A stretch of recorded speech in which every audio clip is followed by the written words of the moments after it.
Assim como você está em pé, eu quero convidar você a abrir comigo a palavra do Senhor em 2 Reis, capítulo de número 4, versículo de número 1 em diante. Se você tem a palavra, você pode acompanhar comigo. 2 Reis, capítulo 4, versículo 1 em diante. Glória a Deus.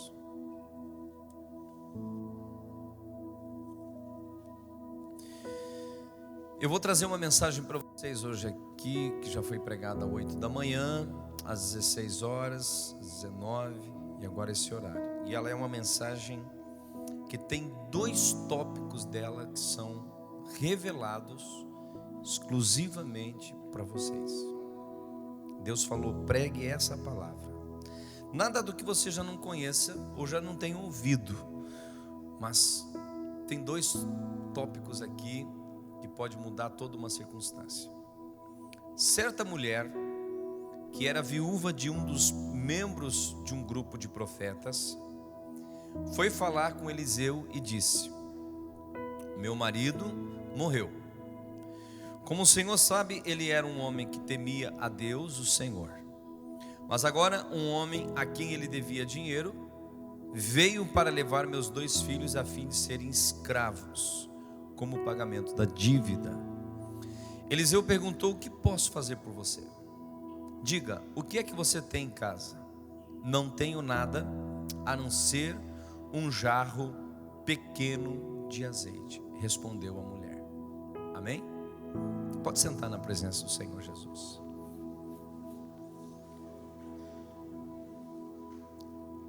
Por que eu estou dizendo isso para vocês? Para vocês entenderem que no mundo espiritual também não é diferente. O mundo espiritual funciona mais ou menos desta forma, não fazendo um comparativo político, mas tudo que nós queremos, ou que nós desejamos, ou que nós almejamos, já está pronto. Deus tem tanta vontade de nos abençoar, que está registrado em Mateus capítulo 7, versículo 7, pedi e dar-se-vos-á, buscai e encontrareis, e batei e abrir-se-vos-á. Aquele que pede recebe, o que busca encontra, aquele que bate a porta se abre. O nosso Deus não é um Deus de esconde-esconde, que a gente tem que ficar procurando Ele para achar Ele. Ele diz assim que será achado de vós quando nós buscarmos de todo o coração. O próprio Deus diz: clama a mim e eu vou te responder. Então o nosso Deus é um Deus de respostas. O nosso Deus é um Deus aberto a diálogo. O nosso Deus gosta de conversar. O nosso Deus gosta de parlamentar. O nosso Deus gosta de dialogar.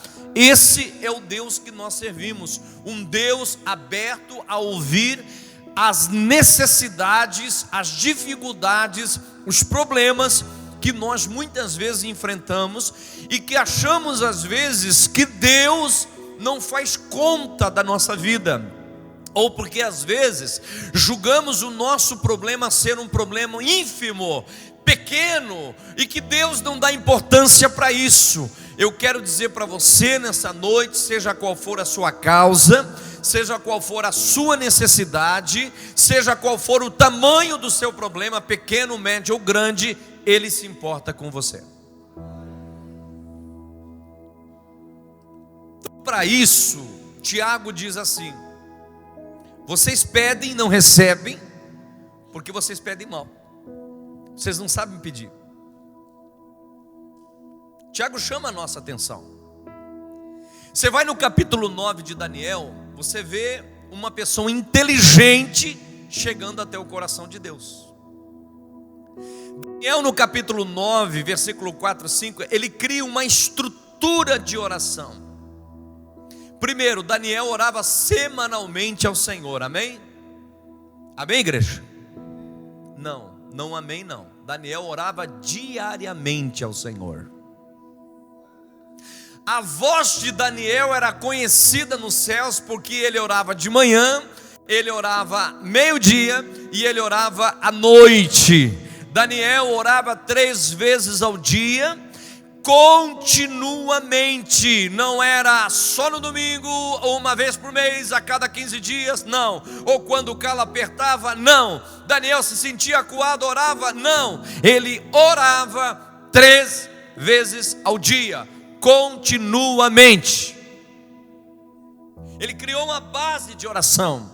Ele criou uma estrutura de oração. Sua voz é conhecida no céu? Quando chega a tua oração lá, que está chegando o anjo com a taça dourada, com as lágrimas dentro, tua voz é conhecida no céu? Será que os anjos, arcanjos, querubins, serafins, eles dizem assim, ó, está chegando a oração diária do fulano? Ou faz tempo que a sua voz não é conhecida no céu?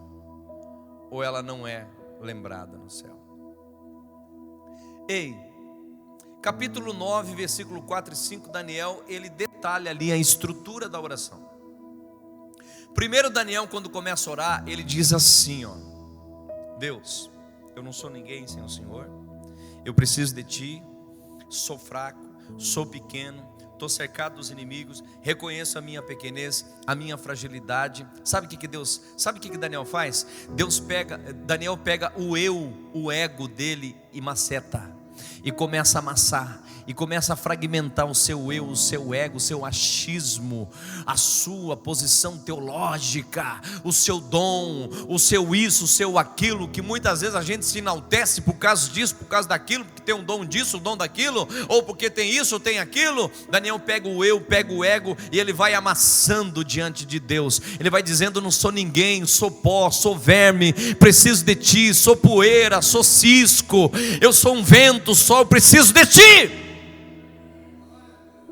Segundo passo da oração, da estrutura de Daniel, ele começa a exaltar a Deus. O Senhor é soberano, o Senhor é magnífico, o Senhor é lindo, o Senhor é tremendo, o Senhor é tremendo, o Senhor é santo, o Senhor é poderoso, o Senhor é tudo. Terceiro aspecto da estrutura de oração de Daniel: ele confessa pecados. Senhor, sou pecador, sou falho, quero confessar o pecado do meu povo, da minha gente, perdoa, tem misericórdia, Senhor, dá mais uma chance. Ele confessa pecado do seu povo, dele, porque na confissão nós nos libertamos de um sentimento terrível que mata as pessoas: culpa.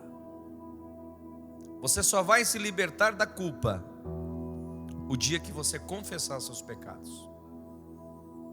Seu coração vai ficar livre, as cadeias quebram, as correntes se rompem quando você confessa a culpa.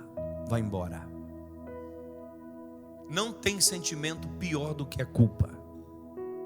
A culpa escraviza. A culpa, ela apaga a luz da pessoa. A culpa faz a pessoa se esconder, que nem Adão. Onde você está, Adão?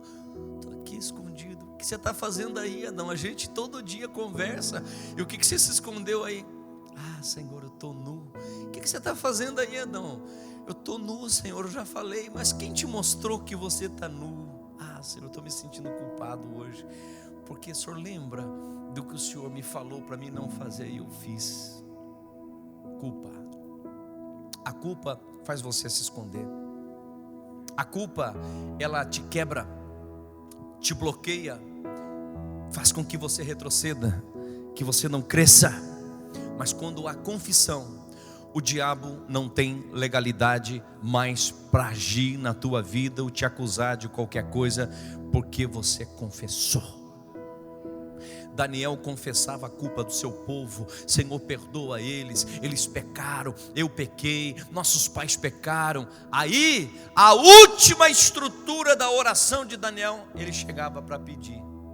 Nós fazemos tudo ao contrário. Nós pedimos primeiro, nós achamos que Deus tem a obrigação de descer aqui e de fazer o que tem que ser feito na nossa vida, porque nós aparecemos no culto de terça-feira.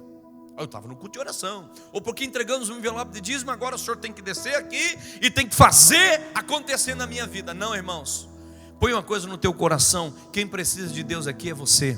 Quem precisa de Deus aqui sou eu. Quem precisa de Deus aqui somos nós. Nós somos carentes da sua graça, do seu amor e da sua bondade. E já diz a palavra de Deus que o fato de não sermos consumidos pela enfermidade, pela miséria, pela praga, pela doença, pelo acidente, pela tragédia, é a misericórdia de Deus sobre as nossas vidas. Mas eu não entrei na mensagem, vou entrar agora. Uma certa viúva, uma certa mulher, vai até o profeta Eliseu. Ela pertencia, o seu esposo, a um dos grupos, de profetas. Ela foi até Eliseu e disse: o meu marido morreu. Como o Senhor sabe, ele era um homem que temia a Deus o Senhor. Olha a declaração. Irmãos, se tem alguém que pode falar do marido, é a mulher. O camarada diante da sociedade, ele pode até dizer que ele é bonzão, que ele é isso, que ele é aquilo, mas a intimidade dele, quem conhece, é só a esposa. Ou vice-versa, quem conhece a intimidade da esposa é o marido. A mulher conhece o seu esposo na íntegra, até porque são uma carne e convive junto. Conhece suas mazelas, suas virtudes. Mas olha a declaração dessa mulher. Ela chega para o seu pastor, para o profeta, ela diz assim: o meu marido era um homem temente a Deus. Eu conheço ele, mas ele morreu. E ele me deixou com dívidas assustadoras, que não tem mais o que fazer. E eu vim aqui como a última porta que eu estou batendo aqui, pedindo ajuda. Porque amanhã vai vir um homem que ele deve um dinheiro e vai levar os meus 2 filhos como escravos para pagamento da dívida. Certamente essa mulher já havia vendido, vamos colocar nos dias de hoje, já havia vendido carro, já havia vendido televisão, geladeira, cama, fogão, já havia se desfeito de todos os seus pertences. Mesmo assim estava endividada, devendo ainda SPC, Serasa, Banco Central, Cadim, cheque devolvido, cartão estourado. Não tinha mais o que fazer, e o pior de tudo, que agora ela devia para outra pessoa. Quando você deve para uma instituição financeira, talvez você já tenha vivido algum momento assim, a instituição credora, ela vai te mandar uma carta, ela vai ligar de manhã, à tarde, à noite, de madrugada, 5 horas, 6 horas da manhã, vai te ligar toda hora, vai vir um monte de telefonema de 011, 021, 050, 081, vão te ligar dia e noite, vão te sabatinar, sábado, domingo, te ligam todo dia, mas é só o que eles podem fazer. Agora deva para alguém de perto, ou para uma agiota. O cara faz pronto atendimento na porta da tua casa com revólver 38. Desespero total. Põe para mim no telão aqui, meninos, o texto, por gentileza. Então ela vai ao profeta, que representava quem na vida dela? A Deus, a sua cobertura espiritual, o seu pastor. E ele faz 2 perguntas cruciais, mas decisivas na vida dela. Porque, irmãos, a linha da psicologia, ela é fenomenal. Existe uma linha da psicologia que diz assim: resposta aberta, resposta fechada. Principalmente quem trabalha na área de vendas. Se você é um vendedor, nunca dê uma resposta fechada ao cliente. Sempre dê uma resposta aberta. O que é uma resposta fechada? Eu vou te dar um exemplo. Quando você chega em casa e a tua mulher não está bem, e você diz assim: bom dia, amor, tudo bem? Como vai? E ela diz assim para você, numa resposta fechada: tudo bem. Nas entrelinhas você entendeu, tem alguma coisa errada. A resposta foi fechada. ou vice-versa, marido também com a mulher. Mas quando ela te dá uma resposta aberta, ela diz assim, ó, tudo bem, pois é, mas acho que poderia ficar melhor. Ela abriu um dispositivo de um diálogo com você. É a mesma coisa um cliente chega numa loja, tem um vendedor, ele diz quanto custa essa mercadoria, e o cliente dá uma resposta fechada, o vendedor dá uma resposta fechada para o cliente e diz assim, R$100. Fechou a conversa. Obrigado, estou indo embora. Agora um vendedor inteligente, ele diz assim, olha, custa R$100, mas eu posso conseguir um desconto para você, a gente pode negociar. Deu uma resposta aberta, já segurou o cliente. O cliente diz, pois é, mas você faz quanto? Quantos por cento você vai me dar de desconto? Eu te dou 5%, te dou 15%, te dou 10%, posso conseguir um descontinho a mais. O gerente está aí na loja hoje, vou lá falar com ele. Nem está, o gerente está todo dia lá. Eu vou lá falar com ele, eu consigo um descontinho a mais. Espera aí que eu já volto. Volta e diz, olha, eu consegui mais um pouquinho. Resposta aberta, a diálogo. Grave o que eu vou te falar, escreva o que eu vou te falar. Ninguém que chegue com o coração aberto diante de Deus saia sem resposta.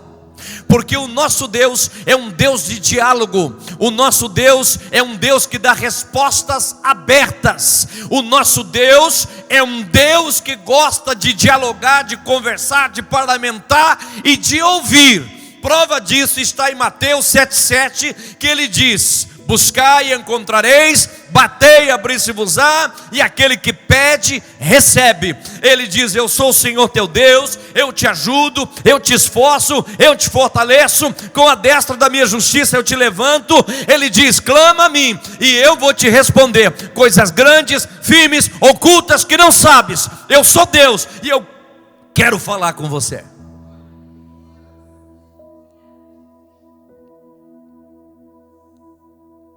Ninguém, diga comigo, ninguém, forte, diga ninguém, que chegue com o coração aberto diante de Deus, saia sem resposta. Posso ouvir um glória a Deus? Nosso Deus é especialista em mudar situações e circunstâncias. Põe para mim o versículo 2 aqui, ao diálogo que houve lá. O profeta podia dizer assim para ela, olha, não posso fazer nada por você, não tenho dinheiro para te emprestar, aqui não é ação social, infelizmente o seu problema é um problema como todos têm problema. Poderia ter dito isso? Poderia. Mas ele abriu o diálogo, ele perguntou, o que posso fazer por você? Deus te pergunta nessa noite, o que eu posso fazer por você? Deus te pergunta nessa noite, o que eu posso fazer por você? Deus te pergunta nessa noite, o que eu posso fazer por você? Deus abriu o diálogo aqui, abriu uma linha de conversa, abriu aqui possibilidades. Amém? Quem está entendendo, dá uma glória a Deus. Segunda pergunta que o profeta faz: o que é que você tem em sua casa? Outra versão bíblica diz assim, ó, declara-me o que tens. Aqui está a palavra-chave revelada nessa noite dessa mensagem, nessa segunda pergunta. Sabe qual é o meu problema? Sabe qual é o seu problema? Sabe qual é o nosso problema? É que nós declaramos para Deus o que nós não temos, não o que temos. Nós chegamos diante de Deus e a gente diz, eu não tenho água, não tenho dinheiro para pagar a conta da luz, eu não tenho dinheiro para o financiamento, eu não tenho dinheiro para o aluguel, eu não tenho dinheiro para o rancho, eu não tenho. Talvez isso tenha alguma coisa relacionada ao passado difícil, uma infância difícil, de muitas necessidades, muita falta das coisas, e incutiu na mente, e a gente cresce com esse negócio que a gente tem nossas limitações. Abre-se a segunda pergunta e o profeta diz: declara-me o que tens, o que é que você tem em casa? Ele leva ela a pensar, ele leva ela a dialogar, ele leva ela nessa conversa a reflexão. Agora eu quero a sua participação. O que ela respondeu? Eu não ouvi, irmãos. Também não ouvi. Vocês estão bem maiores do que eu. Uma voz só cobra minha. O que ela respondeu? Mais uma vez.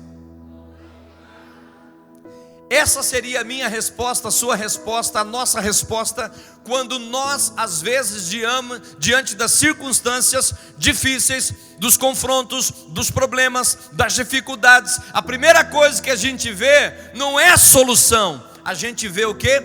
Impossibilidade. Só que em Provérbios 23:7 diz assim: conforme você imaginou na sua alma, assim será.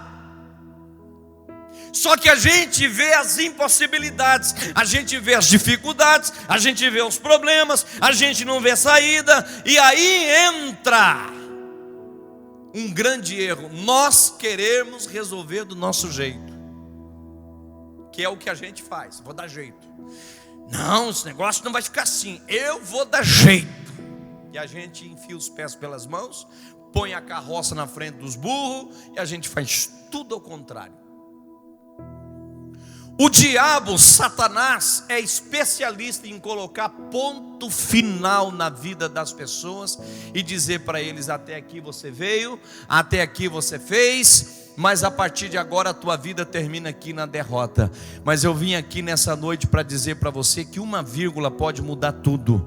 E o nosso Jesus é aquele que diz lá em João 10:10: o Satanás, o diabo, veio para roubar, matar e destruir, vírgula, mas eu vim para te dar vida e vida em abundância. O diabo é especialista em pôr ponto final, mas o nosso Deus é especialista em colocar vírgula e terminar a sua história. Não tenho nada. Primeira resposta. Emaranhada com um monte de pensamento, coração aflito, coração de mãe: amanhã vão vir tomar meus filhos. O que eu posso fazer por você? Declara-me o que tens. É a primeira resposta. Não tenho nada. É o que a gente faz diante das impossibilidades, vírgula, a não ser um pequeno jarro de azeite em casa. Glória a Deus. Um dia no final da tarde, já se pondo o sol, Jesus deu uma olhada e disse assim: como é que está a situação aí? E os discípulos disseram: mestre, um povo enfurecido por comida, ninguém segura. Dispensa esse povo, que eles vão nas aldeias comprar comida para eles, porque a hora que bater a fome, esse povo não vai nem te ouvir. Jesus falou assim: dá de comer para eles. Não tem, Senhor. Dá uma volta no meio do pessoal aí, vê o que vocês conseguem, vê se alguém declara alguma coisa. Voltou o primeiro e disse assim: ó, não consegui nada. Voltou o segundo, não consegui nada. Voltou o terceiro, não consegui nada. O quarto, quinto, o sexto, o sétimo, o oitavo. Lá pelas cansadas já chega um dos discípulos e disse assim: mestre, um menino me declarou que tem 5 pães e 2 peixes. Jesus falou assim: então tem comida para todos, manda todos sentar, porque agora é comigo, a multiplicação é minha. Esse é o meu problema, esse é o seu problema. Nós declaramos o que nós não temos, nós temos que declarar o que nós temos. Nós temos que declarar o que nós temos. É pouco, mas eu vou declarar o que eu tenho. É mínimo, mas eu vou declarar o que eu tenho. Porque do pouco, porque do mínimo, porque do nada até mesmo, pequenininho, Deus vai fazer muito. Ele vai multiplicar, Ele vai triplicar. Porque o nosso Deus, Ele é especialista em multiplicação. Mas o homem esqueceu que no seu DNA está o poder da multiplicação. Sentaram todos e saíram os discípulos alimentando. Mais de 5.000 pessoas comeram de novo, até se fartar, e ainda sobrou 12 cestos cheios de pães e peixes.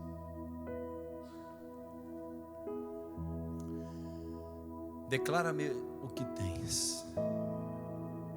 Se você entendeu essa mensagem, se você entendeu o que Daniel fez, a estrutura de oração que Daniel criou na sua vida diária com Deus, se você entendeu essa mensagem, a partir de hoje você nunca mais vai orar a Deus dizendo que está faltando. Você vai orar a Deus dizendo o que você tem, não o que está faltando. Deus vai mudar a história da sua vida.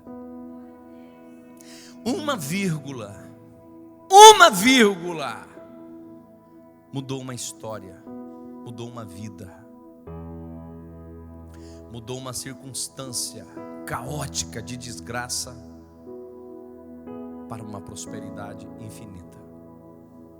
Após os vasos estarem cheios, lotados, ela saiu do seu quarto e ela teve uma atitude nobre. Ela poderia sair a lo louco vendendo o preço que fosse, a qualquer custo, a qualquer coisa, para resolver o seu problema. Não. Ela sabia que o seu problema já estava resolvido. Agora ela vai diante do seu líder novamente, cobertura espiritual. Deus vai colocar uma vírgula hoje. Não sei como é que está a tua situação financeira, econômica, amorosa, relacionamentos, não sei. Mas eu estou aqui como boca de Deus para te dizer hoje e profetizar sobre a tua vida, que Jesus coloca uma vírgula hoje, e a sua história não termina aqui. Vai terminar bem a sua história. Sua história vai terminar com a vitória.